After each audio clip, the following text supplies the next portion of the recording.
All right, here we are again, and I'm still with my friends, and we're talking about a number of things.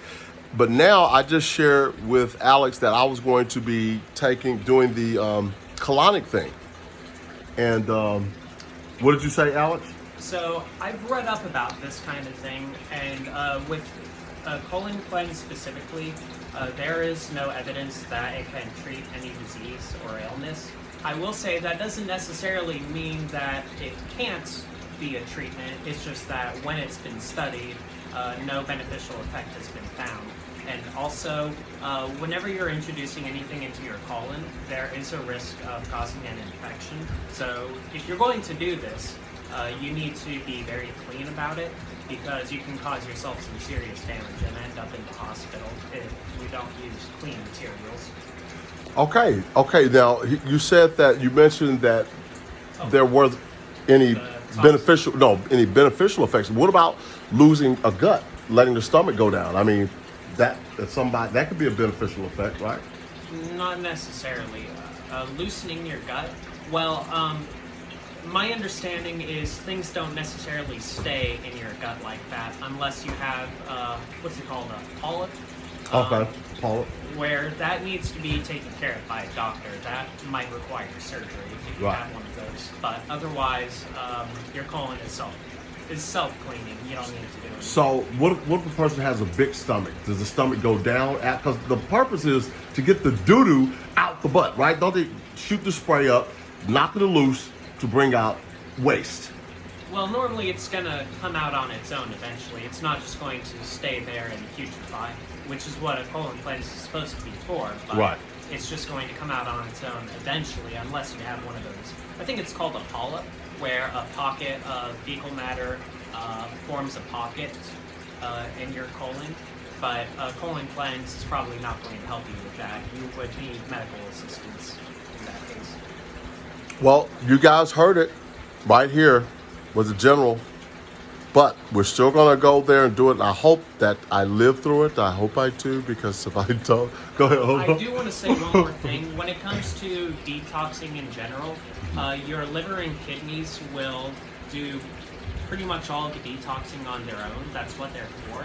There are some things that will stay in your system for long periods of time. Heavy metals are a good example of that.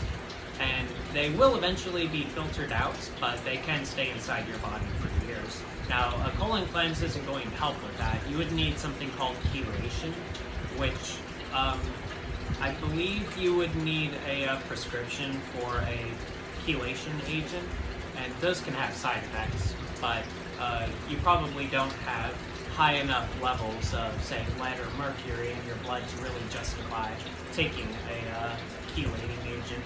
But if you do, then you need to go to a doctor anyway. So why do so many people do colonics then, if it doesn't have any really beneficial effects? Several reasons. For one, someone will try it and they'll feel better and they'll attribute it to the colonic that they just took. But the thing is, the human mind is a pattern-seeking machine. We look at an electrical outlet and we see a face. And so we tend to see patterns that aren't actually there. Our brains just aren't really good at cause and effect, but we like to think it is. And so we misattribute something like a day where you feel better to, say, having taken a colonic the day before.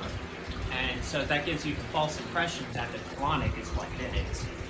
And So if I hear you correctly, what you're saying is that colonic really doesn't have that beneficial effect, and that it's only imagined? Yes, that's exactly it.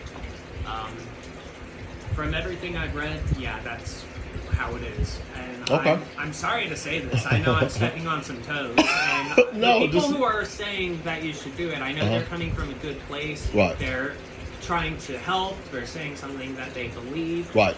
And so that's awesome for trying to help. Listen, I am a neophyte when it comes to certain things. You know what I often tell people? I am like one of the smartest dudes on the planet.